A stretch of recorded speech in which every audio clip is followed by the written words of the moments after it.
ಎಲ್ಲರಿಗೂ ನಮಸ್ಕಾರ. ಇಂದಿನ ತರಗತಿಗೆ ನಿಮಗೆಲ್ಲರಿಗೂ ಸ್ವಾಗತ.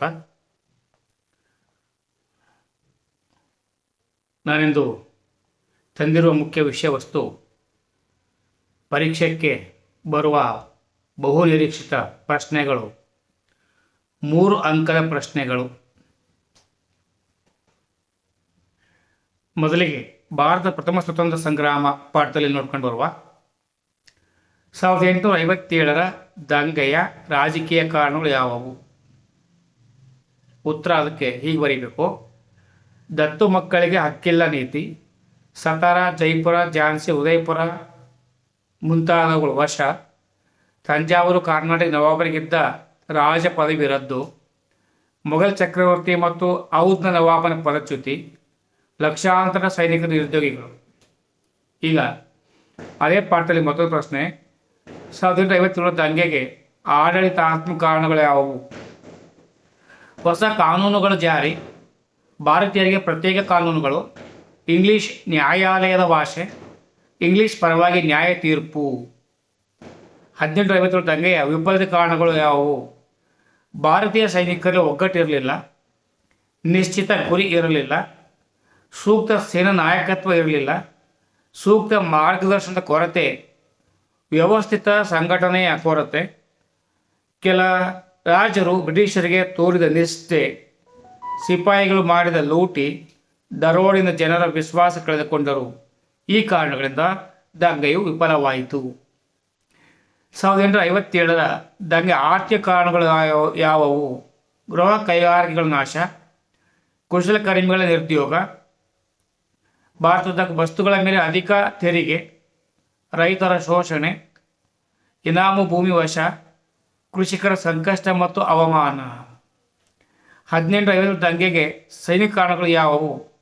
ಸೈನಿಕರಿಗೆ ವೇತನ, ಬಡ್ತಿ, ಅವಕಾಶಗಳಲ್ಲಿ ತಾರತಮ್ಯ, ಭಾರತೀಯ ಸೈನಿಕರಿಗೆ ಸಾಗರೋತ್ತರ ಸೇವೆ ಒತ್ತಾಯ, ಭಾರತ ಸೈನಿಕರಿಗೆ ಧಾರ್ಮಿಕವಾಗಿ ಪ್ರಚೋದನೆ. 1857ರ ದಂಗೆಯ ಪರಿಣಾಮಗಳು ಯಾವುವು? ಕಂಪನಿ ಆಡಳಿತ ಅಂತ್ಯ, ರಾಣಿಯ ಆಡಳಿತ ಆರಂಭ, ಉತ್ತಮ ಆಡಳಿತದ ಭರವಸೆ, ಕಾರ್ಯದರ್ಶಿಗೆ ಆಡಳಿತ. 1858ರ ಬ್ರಿಟನ್ ರಾಣಿಯ ಘೋಷಣೆ, ಸ್ವಾತಂತ್ರ್ಯ ಹೋರಾಟಕ್ಕೆ ದಿಕ್ಸೂಚಿ, ಭಾರತೀಯರ ಬೆಂಬಲಕ್ಕೆ ಒತ್ತು, ಪರ್ಯಾಯ ಹೋರಾಟ ಮಾರ್ಗದ ಚಿಂತನೆ. ಈ ಪಾಠದಲ್ಲಿ ಎಲ್ಲಿ, ಹೇಗೆ, ಯಾವಾಗ, ಏನು ಕೇಳ್ತಾರೆ ಗೊತ್ತಿಲ್ಲ. ಅವ್ರು ಅಮೂಲಾಗ್ರವಾಗಿ ಈ ಪಾಠ ಓದ್ಕೊಳ್ಬೇಕು. ಈ ಪಾಠದಲ್ಲಿ 1 ಅಂಕ, 2 ಅಂಕ, 3 ಅಂಕ ಪ್ರಶ್ನೆಗಳು 10-15 ವರ್ಷದಿಂದ ಬಂದಿವೆ. ಇದು ಮುಖ್ಯವಲ್ಲ ಅಂತ ಹೇಳೋ ಹಾಗಿಲ್ಲ. ಹಾಗಾಗಿ 1857 ದಂಗೆ ನಡೆಯಲು ಕಾರಣಗಳು ಯಾವುವು? ಸಿಪಾಯಿ ದಂಗೆ ಎಂದರೇನು? ಸಿಪಾಯಿಯನ್ನು ಕರೆದವರು ಯಾರು? ಪ್ರಥಮ ಸ್ವತಂತ್ರ ಸಂಗ್ರಾಮವನ್ನು ಕರೆದವರು ಯಾರು? ಹೀಗೆ ನಾನಾ ರೀತಿಯ ಪ್ರಶ್ನೆಗಳಲ್ಲಿ ಉದ್ಭವ ಮಾಡ್ತಾರೆ. ಈಗ ಕೈಗಾರಿಕೆಗಳು ಮತ್ತು ಗ್ರಾಮೀಣಾಭಿವೃದ್ಧಿ. ಈ ಪಾಠದಲ್ಲೂ ಕೂಡ 3 ಮಾರ್ಕ್ಸ್ಗಳನ್ನು ನಿರೀಕ್ಷೆ ಮಾಡಲಾಗಿದೆ.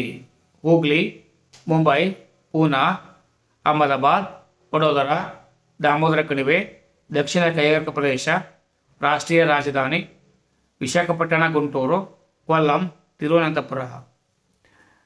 ಭಾರತದ ಪ್ರಮುಖ ಕಬ್ಬಿಣ ಮತ್ತು ಉಕ್ಕಿನ ಕೈಗಾರಿಕೆಗಳು ಯಾವುವು? ಟಿಸ್ಕೋ ಜಮ್ಶೆಡ್ಪುರ, ಇಸ್ಕೋ ಬರ್ನಾಪುರ, ಬಿಸ್ಕೋ ಭದ್ರಾವತಿ, ಬಿಸ್ಕೋ ಛತ್ತೀಸ್ಗಢ, ರೂರ್ಕೆಲಾ, ದುರ್ಗಾಪುರ, ಬೊಕಾರೋ, ಸೇಲಂ, ವಿಶಾಖಪಟ್ಟಣ. ಗ್ರಾಮೀಣಾಭಿವೃದ್ಧಿಯಲ್ಲಿ ಪಂಚಾಯತ್ ರಾಜ್ ಸಂಸ್ಥೆಯ ಪಾತ್ರ ಯಾವುದು? ಮೂಲಭೂತ ಸೌಕರ್ಯಗಳ ಪೂರೈಕೆ, ಮಾನವ ಸಂಪನ್ಮೂಲ ಅಭಿವೃದ್ಧಿ, ಉದ್ಯೋಗಾವಕಾಶ, ಕೃಷಿಗೆ ನೀರಾವರಿ, ಗೃಹ ಕೈಗಾರಿಕೆಗಳಿಗೆ ಪ್ರೋತ್ಸಾಹ, ಬಡತನ ಮತ್ತು ನಿರುದ್ಯೋಗ ನಿರ್ಮೂಲನೆ, ಗ್ರಾಮೀಣ ಸಂಸ್ಕೃತಿಗೆ ಪ್ರೋತ್ಸಾಹ, ಅರ್ಹರಿಗೆ ಸರ್ಕಾರಿ ಸೌಲಭ್ಯ, ಸಮಾಜ ಕಲ್ಯಾಣ ಸೇವೆ. ಮಹಿಳಾ ಸ್ವಸಹಾಯ ಸಂಘಗಳ ಪಾತ್ರ: ಗ್ರಾಮೀಣ ಮಹಿಳೆಯರ ಸಂಘಟನೆ, ಆರ್ಥಿಕ ಸ್ವಾವಲಂಬನೆ, ಉಳಿತಾಯಕ್ಕೆ ಪ್ರೋತ್ಸಾಹ, ಉತ್ಪಾದನಾ ಚಟುವಟಿಕೆಗಳಿಗೆ ಸಾಲ, ದುಶ್ಚಟಗಳ ನಿಯಂತ್ರಣ, ಸಾಮಾಜಿಕ ಪಿಡುಗುಗಳ ನಿರ್ಮೂಲನೆ, ಸ್ವಚ್ಛ ಪ್ರಗತಿಪರ ಸಮಾಜದ ನಿರ್ಮಾಣ. ಕೈಗಾರಿಕೆಗಳ ಸ್ಥಾನೀಕರಣದ ಮೇಲೆ ಪ್ರಭಾವ ಬೀರುವ ಅಂಶಗಳು ಯಾವುವು? ಕಚ್ಚಾ ವಸ್ತುಗಳು, ಶಕ್ತಿ ಸಂಪನ್ಮೂಲಗಳು, ಮಾರುಕಟ್ಟೆ, ಸಾರಿಗೆ ವ್ಯವಸ್ಥೆ, ಕಾರ್ಮಿಕರ ಲಭ್ಯತೆ, ಬಂದರುಗಳ ಸೌಲಭ್ಯ, ತಾಂತ್ರಿಕತೆ, ಸರ್ಕಾರದ ನೀತಿ ನಿಯಮಗಳು. ಮಹಿಳಾ ಸ್ವಸಹಾಯ ಸಂಘಗಳ ಪಾತ್ರ: ಗ್ರಾಮೀಣ ಮಹಿಳೆಯರ ಸಂಘಟನೆ, ಆರ್ಥಿಕ ಸ್ವಾವಲಂಬನೆ, ಉಳಿತಾಯಕ್ಕೆ ಪ್ರೋತ್ಸಾಹ, ಉತ್ಪಾದಕ ಚಟುವಟಿಕೆಗಳ ಸಾಲ, ದುಶ್ಚಟಗಳ ನಿಯಂತ್ರಣ, ಸಾಮಾಜಿಕ ಪಿಡುಗುಗಳ ನಿರ್ಮೂಲನೆ. ಪ್ರಶ್ನೆಗಳು ಪುನರಾವರ್ತನೆ ಆಗ್ತವೆ. ಚೆನ್ನಾಗಿ ಅಭ್ಯಾಸ ಮಾಡಬೇಕು. ನಿರಂತರ ಅಭ್ಯಾಸ ಉತ್ತಮ ಯಶಸ್ಸಿಗೆ ಸಾಧನೆ ಅಂತ ಹೇಳ್ಬೋದು. ಆತ್ಮೀಯ ವಿದ್ಯಾರ್ಥಿಗಳೇ, ಚೆನ್ನಾಗಿ ಮನನ ಮಾಡಿ ಮುಂದಟ್ಟು ಮಾಡ್ಕೊಳ್ಳಿ. ಪರೀಕ್ಷೆ ಎಂಬ ಭಯ ನಿಮಗೆ ಹೊರಟು ಹೋಗಲಿ. ವೆಬ್ಕಾಸ್ಟಿಂಗ್ ಇರಲಿ, ಏನೇ ಇರಲಿ, ನಿಮ್ಮ ಎದುರಿಗೆ 4 ಜನ ಬಂದು ನಿಂತ್ಕೊಂಡು ನೋಡ್ತಾ ಇರಲಿ. ನಿಮ್ಮ ಕೈಯಲ್ಲಿ ಪೇಪರ್ ಇರುತ್ತೆ, ಆನ್ಸರ್ ಪೇಪರ್ ಇರುತ್ತೆ, ಪೆನ್ ಇರುತ್ತೆ, ನೀವು ಓದ್ಕೊಂಡಿರೋ ಜ್ಞಾನ ಇರುತ್ತೆ. ಬರಿತಾ ಹೋಗಿ. ಸಮಯ ಕಳೆದೇ ಗೊತ್ತಾಗಲ್ಲ. ಶುಭವಾಗಲಿ. ಸರ್ವರಿಗೂ ಶುಭವಾಗಲಿ. ಸರ್ವೇ ಜನೋ ಸುಖಿನೋ ಭವಂತು. ಜೈ ಹಿಂದ್, ಜೈ ಕರ್ನಾಟಕ, ಜೈ ಭಾರತ್ ಮಾತೆ.